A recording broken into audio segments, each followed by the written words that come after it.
को लाइक करके आगे शेयर जरूर कर देना। तो हज़रत महबूब साहब की बारगाह में एक आया और आने के बाद कहा, हज़रत ये कुतुब कौन होता है जरा बताएंगे, ज़ियारत करना चाहता। बेटे है, लेकिन वो इस वक्त तरबूज बेचता है फला गली के कोने पे। कहा अच्छा जाऊं, कहाँ जाना?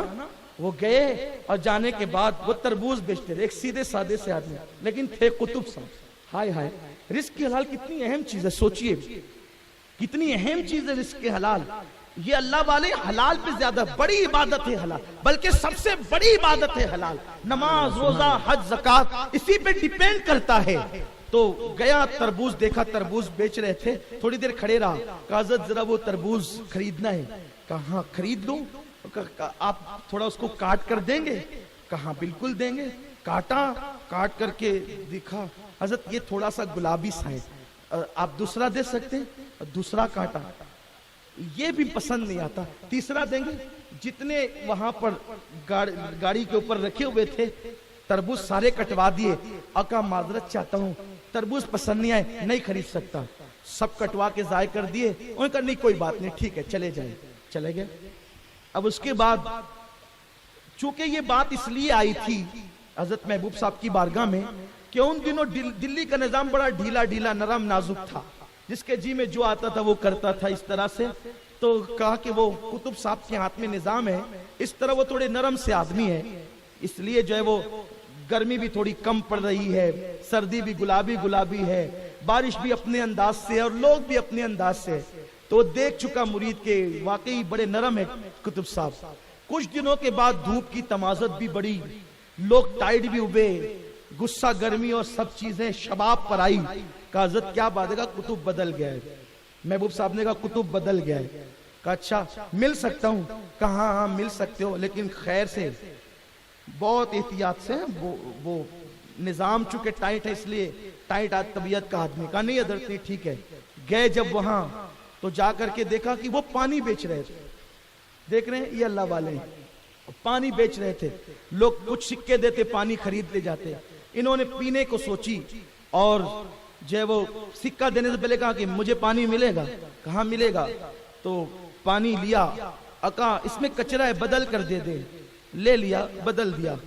फिर देखा, फिर कहा कि ये भी ठीक सा नहीं है, कैसा पानी बेच रहे हैं आप, दूसरा दें।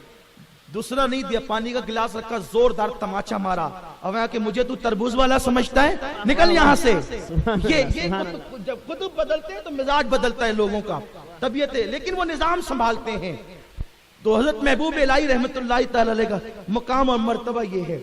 और अर्ज ये कर रहा था, हज़रत साबिर पाक रहमतुल्लाह तआला अलैह की बात अर्ज कर रहा था कि आप जो है वो इतने भूखे रहे, इतनी भूख प्यास आपने उठाई, और हज़रत बाबा फरीद रहमतुल्लाह तआला अलैह जो है वो आपकी तरबियत करते रहे, और तरबियत में आपको उन मराहिल से, मुजाहिदात से गुजारते रहे। हालांकि उन दिनों हज़रत महबूब इलाही भी पाकपटन में मौजूद थे। पाकपटन में महबूब इलाही की भी तरबियत हो रही थी। महबूब साहब थोड़े शर्मीली तबीयत के आदमी थे।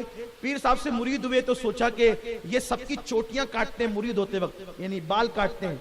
तो चूंकि 9 उम्री में थोड़ा बाल कटाने में शर्म आती है, और सोचा कि मेरे बाल काट लेंगे तो मैं अपने हम सबक दोस्तों के साथ उस्ताद से सबक लेने कैसे जाऊंगा, तो अगर ये मेरे बाल ना काटे तो अच्छा हो। तो पीर साहब ने मुरीद कर लिया, बाल नहीं काटे। लेकिन जब कोई दूसरा मुरीद हुआ और उसके बाल कटवाए, तो बाल कटने थे कि अचानक चेहरे पे नूर आ गया। तो महबूब साहब ने सोचा कि जो रमक वहां आई है मुरीद होने के बाद और बाल कटवाने के बाद, वो मेरे पास नहीं आई। तो फिर दिल में ख्याल आया कि मेरे भी बाल काट दिए जाते तो अच्छा होता, ताकि वो नूर मुझे भी मिल जाता। आपने महसूस किया होगा मेरे प्यारे आका सल्लल्लाहु अलैहि वसल्लम के प्यारे दीवानों, अल्लाहु अकबर, बुजुर्गान दिन का एक अपना अंदाज था। आज मुरीद होने का, बैयत होने का तरीका बदल चुका है, अंदाज बदल चुका है। अब तो सिर्फ जो है वो अहद लिया जाता है, मुरीद किया जाता है, और हर सिलसिले में अलग अलग अंदाज है। तो हज़रत बाबा फरीद रहमतुल्लाह तआला अलैह की बारगाह में आपको पहुंचना था। हज़रत साबिर पाक को आप पहुंचे, अल्लाह का रंग उन पर लेना था, अल्लाह की रैनी लेनी थी।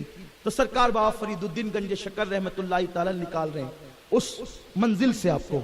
उन दिनों भी हज़रत साबिर पाक का अंदाज ये था कि आप पूरा दिन हुजरे में रहते, अल्लाह की इबादत में मसरूफ रहते, बाहर नहीं निकलते।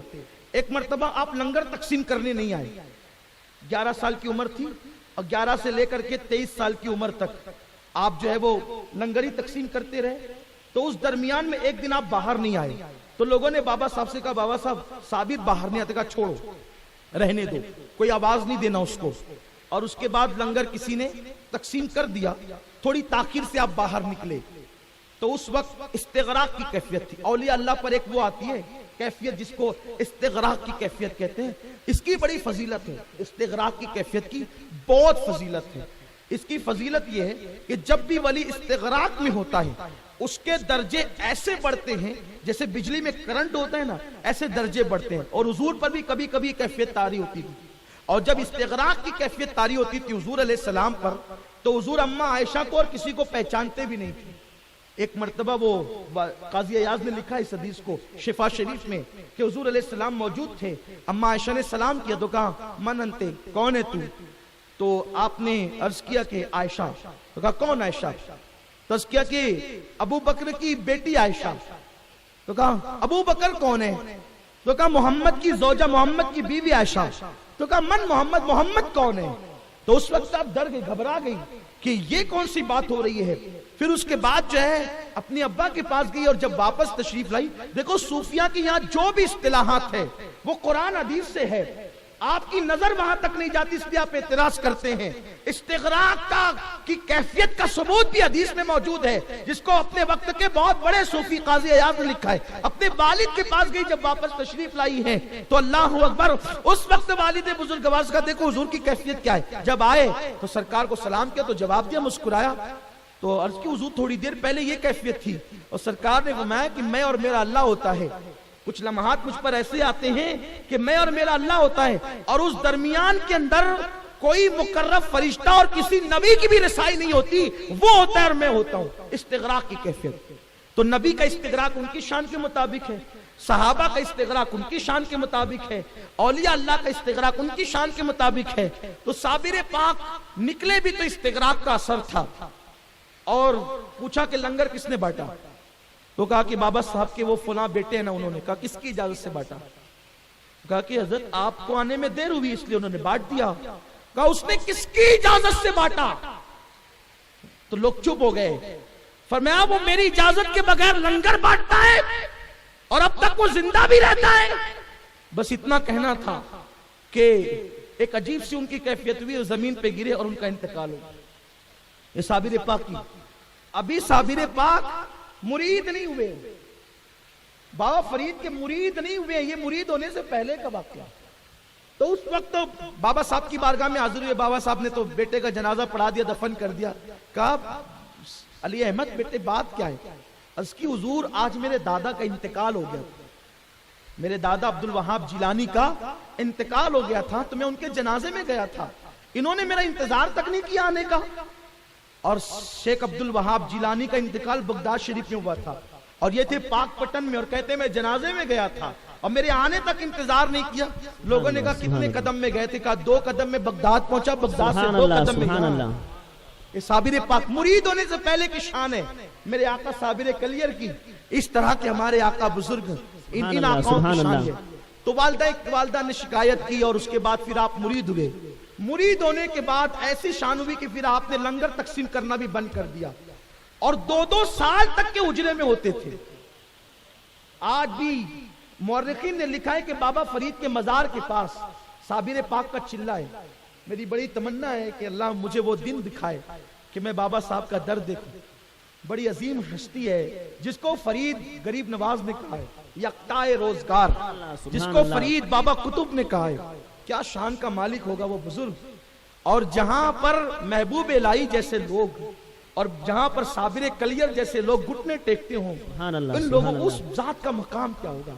और खास तौर पे दाता साहब, बाबा साहब के साथ दाता साहब का मजार भी देखना चाहता हूँ। बड़ी तमन्ना अल्लाह मरने से पहले वो दर्द दिखाए, इसलिए कि हमने पढ़ा और अपने बुजुर्गों से सुना है कि जब भी बाबा फरीद दाता साहब मतलब मैंने भी कहा ना हमारे इस्तिलाह है, तो बाबा साहब बाबा फरीद को कहते हैं और दाता साहब दाता अली हिजवरी को कहते हैं। बाबा फरीद जब भी दाता साहब की बारगाह में जाते, लोगों को हजम नहीं होगा, लेकिन ये बाबा साहब की जिंदगी में लिखा है, जब भी वो दाता साहब की बारगाह में जाते वो पैरों से चल कर नहीं जाते, बल्कि जब लाहौर पहुंचते तो लाहौर की सरहद शुरू होती तो कोनियां जमीन पे यूं रखते और घुटने जमीन पे यूं रखते और यूं रख करके इस शान के साथ दाता की बारगाह में जाते और कहते, लोगों उस जमीन पर कदम कैसे रखूं जो दाता की जमीन है। और दाता कौन है? मेरे दादा पीर ने कहा,